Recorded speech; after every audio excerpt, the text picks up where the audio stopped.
So hello guys, welcome back to my channel. This is Bhuvnesh. So guys, आज जो है वो लास्ट लेक्चर होने वाला है कोऑर्डिनेट ज्योमेट्री का, जिसमें हम थोड़े से जो कल बच गए थे क्वेश्चंस, क्योंकि लेक्चर ज़्यादा लंबा नहीं रखना होता है। मैंने आपको पता 30 मिनट से ऊपर कभी कभार ही जो है वो होता है, और मैं चाहता हूँ कि कम टाइम में भी जो है वो आप जो है वो ज़्यादा बोर भी ना हो और आपको लेक्चर जो अच्छे से समझ भी आ जाए। ठीक है, तो तभी थोड़े से क्वेश्चन जो है वो सेक्शन फार्मूला के बच गए थे। आज थोड़े से जो है वो क्वेश्चन हम करेंगे और इस चैप्टर को रैप अप करेंगे। Next chapter sorry next chapter हम जो स्टार्ट करने वाले हैं वो होने वाला है गाइज आपका क्वाड्रेटिक इक्वेशंस। इसके बाद जो हम चैप्टर शुरू करने वाले हैं that is your quadratic equations. ठीक है ना, वो क्वाड्रेटिक इक्वेशंस होने वाला है जिसमें हम आरडी के जो है वो सारे के सारे क्वेश्चंस जो है वो लगाने वाले हैं, और बाकी सारी चीज़ें भी हम करेंगे। तो चलिए जल्दी से हम जो है वो शुरू करते हैं अपने नेक्स्ट क्वेश्चंस। कल हमने जो है वो 56 क्वेश्चन किया था, आज हम क्वेश्चन नंबर करेंगे क्वेश्चन 57। काफ़ी बड़ा एक लेंथी सा क्वेश्चन लग रहा है। तो बोलता है कि the mid point P of a line segment joining the point A and B lies on the line segment joining the points C and D. Find the ratio in which P divides the CD and also find the ratio of Y. तो बहुत ही अच्छा question है ये, थोड़ा सा concept based question है। तो बोलता है कि एक मिड पॉइंट है P of the line segment joining the points -10, 4 and 2, 0। तो एक लाइन है आपके पास AB, ठीक है, एक लाइन है आपके पास, उसका जो मिड पॉइंट है ना that is P। P is the mid point of line AB, और इसके A के कोऑर्डिनेट्स हैं आपके कोऑर्डिनेट्स ऑफ A आर -10, 4 और B के हैं -2, 0। ठीक है, अच्छा, the mid point P of the line segment joining the points, ठीक है, lies on the line segment joining the points C and D। अब देखो, ये जो P पॉइंट है ना, ये किसी और लाइन सेगमेंट को भी काट रहा है, और वो लाइन सेगमेंट है आपकी CD। वो लाइन सेगमेंट है आपकी C और D। C के कोऑर्डिनेट्स आपके पास दिए हुए हैं। C के कोऑर्डिनेट्स हैं -9, -4, और D के कोऑर्डिनेट्स हैं -4। ठीक है, अब इतना तो हमें पता है कि ए बी को जो पॉइंट P काट रहा है वो 1:1 की रेशो में काटेगा। ठीक है, बट जो पॉइंट P जो CD को काट रहा है वो मिड पॉइंट नहीं है।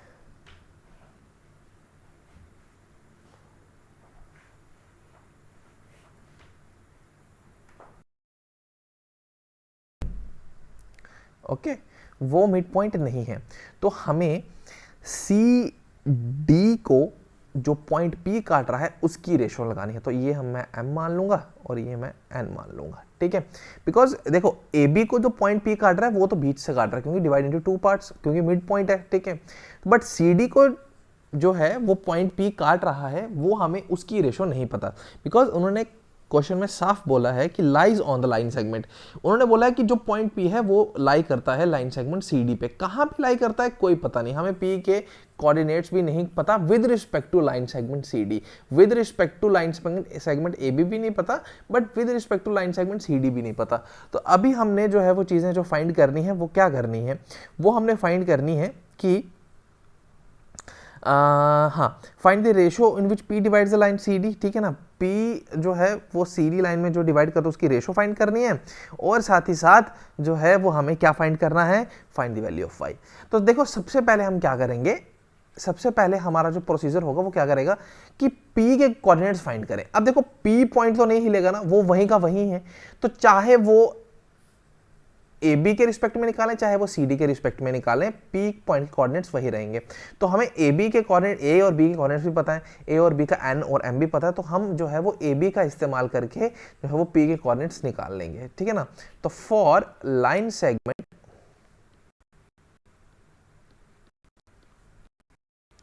AB x equal to P के लिए जाएगा, ये y हो जाएगा ए बी के लिए। x is equal to n into m into x2 x1 y1 x2 y2 plus n into x2 क्या है x1 2, y की वैल्यू y2 0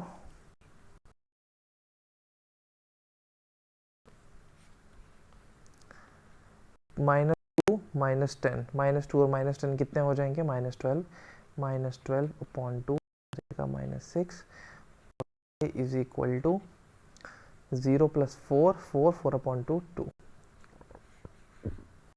ठीक है, तो हमारे पास कोऑर्डिनेट्स मिल गए हैं -6 एंड 2। ठीक है, अब हम ये सी में जो है वो सी डी के लिए जो है वो हमें कोऑर्डिनेट्स पी के मिल चुके हैं और इससे हम एम भी निकाल लेंगे, एन भी निकाल लेंगे और इस वाई की जो है वैल्यू है वो भी निकाल लेंगे। ठीक है, तो कितने कोऑर्डिनेट्स है, पी के कोऑर्डिनेट्स है -6 एंड 2 -6 एंड 2।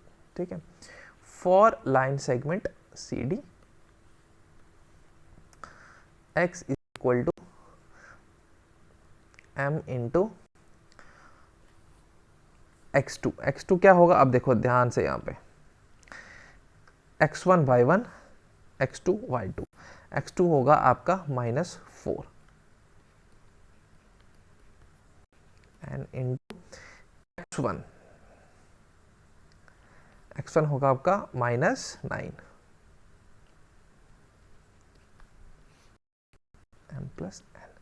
और अगर आप ध्यान से देखोगे तो आपकी x की वैल्यू क्या है, आपकी x की वैल्यू जो कि p के कोऑर्डिनेट्स हैं, तो p के कोऑर्डिनेट क्या है -6, तो आ जाएगा -6 is equal to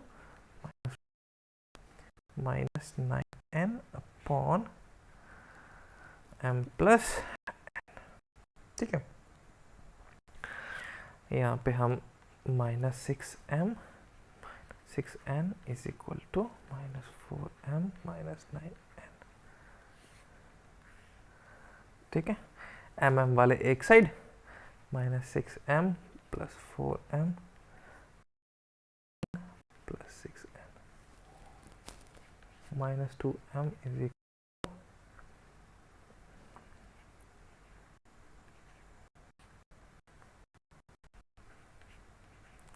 m upon n की जो रेशो है ये 2 जो है वो उधर चला जाएगा, ये हो जाएगी 3/। ठीक है, m की वैल्यू m जो है वो 3/2 में कन्वर्ट हो गया। ठीक है, ओके, अब बात करते हैं y की। y की वैल्यू है -2 इज इक्वल टू m कितना आया आपका 3 into x1 y2 x1 y1 x2 y2 y2 कितना आ गया y प्लस n की वैल्यू कितनी है 2 y1 कितना है -9 और क्या था 4 था ना -4 अपॉन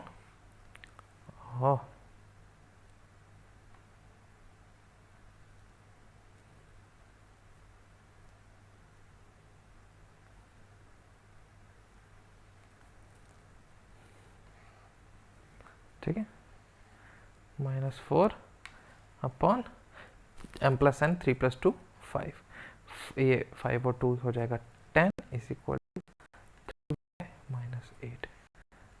-8 उधर क्या 8 is equal to 3y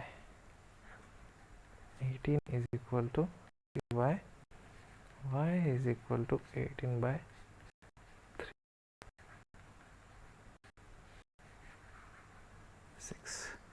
y की वैल्यू कितनी आ गई 6 आ गई। Very simple. ठीक है, सॉर्टेड क्वेश्चन है, कोई ज़्यादा तामझाम नहीं है इसमें। ठीक है, सीधे आपको जो है वो क्वेश्चन समझना है और उसके अकॉर्डिंग जो है वो क्वेश्चन करना है। Very simple. Okay, next question जो है वो हम देखेंगे क्वेश्चन नंबर 58।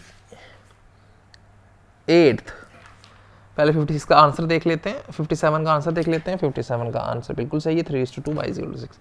58th क्वेश्चन देखेंगे। If the point C -1 2 divides internally the line segment joining the points A and B in the ratio of 3:4, find the value of x square plus y square। ठीक है जी। तो बोलता है कि एक point है हमारे पास, ठीक है, एक लाइन सेगमेंट है, ठीक है,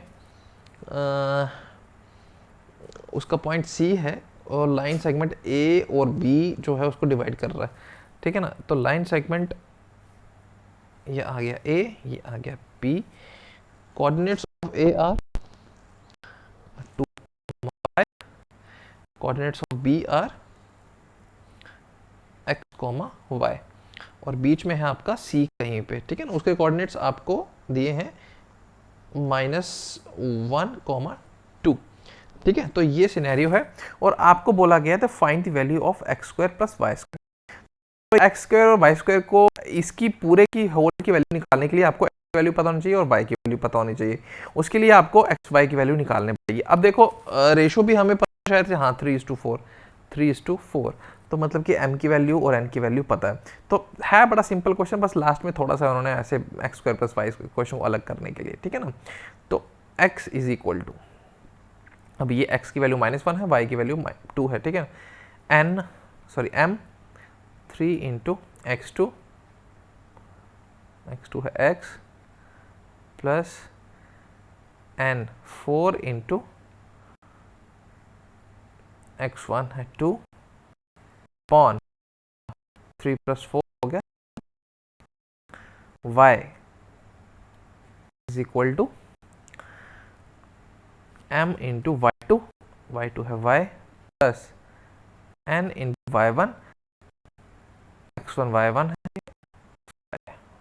अपॉन, ठीक है, ओके। अब